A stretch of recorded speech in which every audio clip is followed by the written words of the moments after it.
Okay, it is what? So light red? Okay, it is 4:15 on Tuesday, April 23rd. I call to order the Finance Committee meeting, noting all members present, along with Board Member Ashley Flipping. No public comment. So moving on to the fiscal year 24 amended budget. Alrighty, I will put this on the website as well, so if somebody happens to be watching YouTube and say I can't see the TV, if they go to the main page, district, legal files, legal info and files, it'll be, I'll replace the amended 2013 with the amended 2014 budget. If you're alright, I'm just gonna sit, you need me to stand and present next to the TV, thank you very much. So your adopted budget when you, back in September was $15.6 million. The amended budget actually has $16.1 million. That is a slight increase of about $500,000 in revenue this past year. Expenditures, you adopted 15.9, and the amended is now 16.9.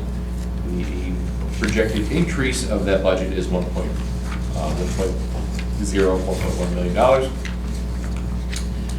So when you guys adopted your budget back in September, there was a projected deficit of $414,000. The amended deficit will be $870,000. So that seems like a lot, I understand. But again, the main difference is that HVAC project is the big thing you're looking at. You cannot count the bond in terms of your amended budget as revenue. It is in the amended budget, it is in the bank, it just can't be deemed a revenue source per our auditor. So some of the other things that are big differences, because I told you the revenue's gone up, your title grants, whether it's one, 2, or 4, your ESSER grants, your digital equity grants, your IDEA grants, all those things come in, there's rollover. And so we had an additional $173,000 in grants through various state and federal programs, and we expended $187,000. Again, you don't get that grant money until you spend it. It's not like they give it to you and then, with the exception of the small maintenance grants, which is $50,000, that's currently sitting in the bank. We just have to make sure that I submit a final expenditure report. But most of them, hey, you've been approved for this, but once you spend it, you gotta give it back to us. For instance, Title I, we just got a large sum for that. So now when we buy our STAR/Freckle program, Title I money will be paid for that portion of it. So we'll submit them the invoice for it, and then they'll send us the money. So when you're looking at those monthly things that Mike Peters reached to you, that's how those work. Your revenue interest, again, we actually have two $1 million investments, Katie, is that correct? Mm-hmm. Both earning a little over 5%. And so that's where you're seeing a lot of your interest. And then obviously your expenditures, your O&M, and then your insurance costs.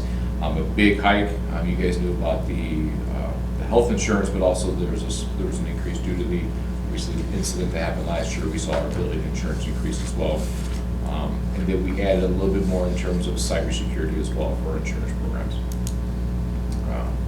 So again, if I could count the $2.1 million in debt certificates as revenue, you would actually be $1.3 million in the black, which is a good thing.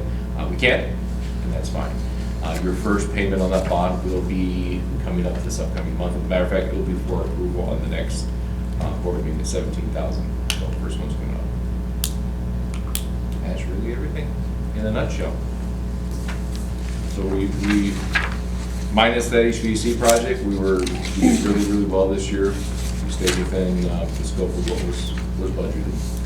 So some areas are a little bit lower, some areas are a little bit higher, but again, the budget is not like a family budget. It's you're dealing with millions and billions and millions of dollars. So the fact that you can get pretty close to your projections is a pretty good sign that we're doing the right thing. Okay. We're not doing anything with that. It'll be up for approval at the next board any meeting. specific questions or? No. Okay. Okay, next up is fee schedule and insurance. So, Technology insurance. yep. And so both things that are going to be, you guys need to go approve so we can put it on the registration process. The fee schedule, it's called a PLE. I did an exemption for our school district this year to not have to increase lunch prices. The state requires that if you fall under a certain threshold, you have to raise it up to by a minimum of 5 cents. Because we did do that change, we did have a little bit of money in the actual food budget, food account. We were able to claim that exemption. So I'm proposing that we don't do anything with food prices this year. Arbor Management was the low bidder, and so Arbor Management will be the one that would be awarded the bid. And they actually are charging us the exact same next year as they did this year. They did not increase the rate, which I was very happy to see. So they're going to be that. The only thing that was brought on the fee schedule, Mr. Du Bois brought this up. Now, he brought it up last year when you guys made the adjustment. And then if you remember, I said, well, Brandon just has to monitor it and we have to refund families and things like that, because 8-18, which is now SNAP, doesn't have the ability to say a season is 200. They can only do a cap for a season. And so when Brandon came back and said, hey, since we're now in that discussion, can we change that 3 seasons at 200 just to do a family cap of 600 and be done with it? I said, well, if that's what SNAP does, I'll bring it to the board and get their opinion on which direction I'm going to go. I mean, the pros of it is if I have a big family, I'm not paying in the spring. The cons, obviously, is I have a big family, is more upfront cost to me. I asked him at the end of the day, do you have too many families that this would really impact? He said probably 1 or 2. And if that's the case, obviously, as a district, we work with families. We're not throwing people off to the side. But so that's the only change I would suggest, not increasing any other fees. As a matter of fact, that's not even deemed to, overall, it's not an increase in fees. It's just consolidated and allowing the program to run. So, does anybody have a problem with any of that structure? We're still good on our fees. I know last year when we talked about it, we were raising it just a little bit because it was so much that our gap was. Sure. Before. It had been a while. Yeah, it had been a while and we didn't want to raise all at once. So we did a little bit and then we said we'd talk about it and see if we need to do a little bit more because we kind of have to. So, correct. And at this time, again, we're still, with the addition of the technology fee, I think we're all right. I wasn't proposing anything this year. I think it's another, we leave it at it as is, and then next year we address it again if it's. And I'll address this also with the insurance. I like to have a couple years of data before I make a decision on, hey, I want to start increasing the price. So with the increase of this registration fee, we're also still getting that money in. Prom's coming up, so we saw a significant increase in our registration fees being paid. With promotion and graduation, Olympic Day, and all these other things, the 8th grade dance, that you see a serious influx. So, I mean, I think we saw every bit of $17,000 in registration fees just this last month alone. So, still haven't gathered all of that money. I just remember last year that was the big discussion, is we didn't want to burden so much, but we hadn't done it forever, and I don't want to get back to that. I don't want to get back to where we're deficit spending because we're not raising what we should for what our costs are. And that's all I was bringing up, just to double check. Because they're also, because we even talked about how there was such a big difference between, high school and elementary in those prices, and we even talked about maybe, I don't know if we needed more than a year, but we talked about those schools seeing how much, do you have enough to cover books and things like that because it hadn't been raised in so long. Yes. So just touching since we were discussing it. Valid points. Okay. And then the other one, I had Mr. Duncan look into this.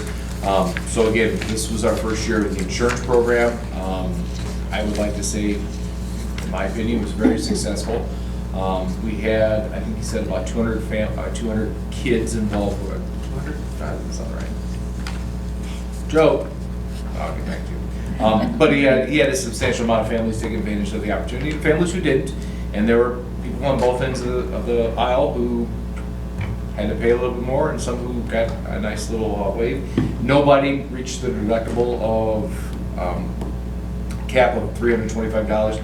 He did say the one big expense that he saw most often was screens. He goes, that's the number one thing that happens. And so what we talked about, Joe and I, is first looking at the actual price of the screens. Now, when we first came out with this was, I think during COVID or just after COVID, so supply chains were very low. And so when we said this is a $90 touchless screen, every bit was of $100. Those prices have drastically come down for us. And so I asked Joe, what does it cost now? He said it's $55. $55 for a touchscreen. So we said, all right, nice clean number, 50. Yeah, 50 for the no touch. And then he also did some other adjustments just to what the cost would be today. The other thing we suggested is if they took the insurance, so if the screen costs 50 and I'm paying 25 insurance, in my world it's silly to charge them a $25 deductible because then they've paid for the screen versus someone who didn't take the insurance. So what I'm suggesting is the first screen, if you have insurance, it's on us. We don't charge the family. So then, you know, they kind of come ahead. They've gone out ahead in terms of they're $25 ahead of it instead of being even. And then after that, you do your $25 deductible. He also had to adjust the price of the iPads because those have increased in price. However, he's also looking at the fact that it's just cable one that uses iPads, and we're thinking about transitioning the first grade to Chromebooks as well because they are a lot more advanced than Larry and I in terms of computer knowledge. No offense to Larry. But kindergartners, we're still looking at those iPads. So yeah, that's what's going to be for May 13th, unless anybody has a question. Speaking of birthdays, May 13th is my daughter's birthday, so I will be here for my daughter's birthday. So we'll give her a shout out on the TV.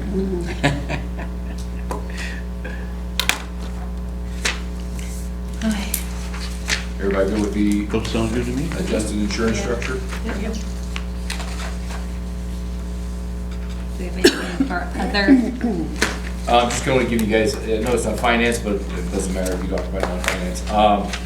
We are in the last little bit of registration. We're double checking, making sure I call it the red list, but you know, the non-clear people, everything's good to go on that one. And so families should be expecting that email probably next week on the final little push there. Joe and I are having a conversation again tomorrow morning to make sure his end's all set up. Just so you guys know, once the board approves it, we're not opening registration next week. It's just being notified to families, hey, you're on the cleared or not cleared list.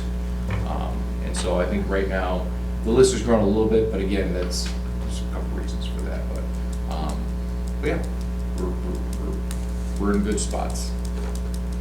And then also for this would be finance, we have bid out the junior high and elementary for custodial services. We're going to move forward with a different company. I have called 3 references for this new company. They actually do schools. They're parochial schools, but they do schools, and every one of them said that they do a phenomenal job for their school. So my hope is we get a little bit better service, and it doesn't help that they're cheaper than what we're paying right now. I didn't go with it. I didn't look for the cheapest, but I called around, and the company we're currently using has asked to increase the price by $3,000 a month, correct? And I have not notified them yet that they were not low bid on the process. Is it something you look at every year for the custodial, or is it just because it came up? So after the first year, we rebid it because we had a bad experience with the first group. The second year, I wanted to try to, for a little bit of consistency, because at the point, we got to a point in time where we're like, well, every year do we want to continue to have the same headache, or maybe now that they know our expectations after year 1, then year 2 is going to be better. And they just, in my opinion, they never met my expectations. I've had a lot of angry interactions with the company, and I have enough white hair. I don't need to pay somebody to do their job and then not do their job. So we went out for a bid again and did our due diligence. So there's gonna be a couple of those up for you guys. Where's this company from? It's called Citywide. I have to look it up. I'm sorry, Larry. I don't want to. Out of Chicago. Probably, yes. Yes, they do a lot of the parochial schools of Chicago. Yep. And would it be a 1-year contract or? Yeah, yep. And so And then we have 90 days, basically a 90-day trial with them. So once they would start, now, their official start date would be August 14th.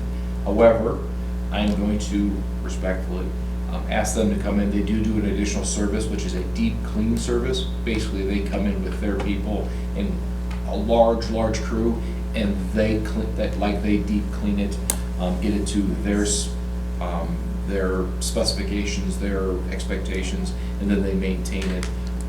Again, I've been told this happens before. I'm sorry if I'm a jilted girl at the wedding altar again, but that is what we're gonna do. And then we'll probably do it again over Christmas break. What we did ask them is to remove days of non-student attendance, like spring break, Christmas break, sorry, I can't say Christmas, spring break, winter break, summer. We have removed that from the contract, so we are just paying them for actual days that students and staff are here, which has helped. I mean, that helps with the cost, but I'll be honest with you, when it's spring break and you have a company come in and literally doing the same thing 5 nights, 5 days in a row, I mean, it's a silly thing. So this company will be, the company we currently have is actually through September 1st. I'm gonna respectfully ask them to walk away August 1st. Help us move things in the summer, which is what they did last year. That way we can at least get the elementary floor done, get everything put back in, and then that deep clean hopefully will take care of a lot of that stuff as well. So move forward.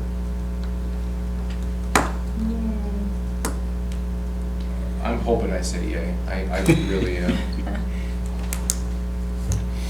There's Well, at least nothing you'll know before school starts. They do the deep cleaning, and that's not, then you're like, okay, That's true. this isn't gonna work. And then the lunch, is that a 1-year contract too? Or now that, Yeah, but it's, and it's renewed yearly. well, I knew last I year, think it's we weren't every sure year. if we were gonna try to in-house it again, and that went away, so I didn't know if we were trying to get a longer contract or whatever. No, it's, I think it's a 3-year, but it's renewed yearly. Okay. And after 3 years, I think you have to go back to bid. Okay. So, Okay. and the bid process for that is not fun. It is, Yeah. it's bad. That's why I wasn't sure if we Ours liked them and it seemed like their prices were pretty good, like if that was something we're just. They have, and the nice thing is the staff that, I mean, like here at the high school, they were Beecher Yeah. employees before Yeah. now. So, actually, 4 of the 6 were Beecher employees before. Got anything else for other?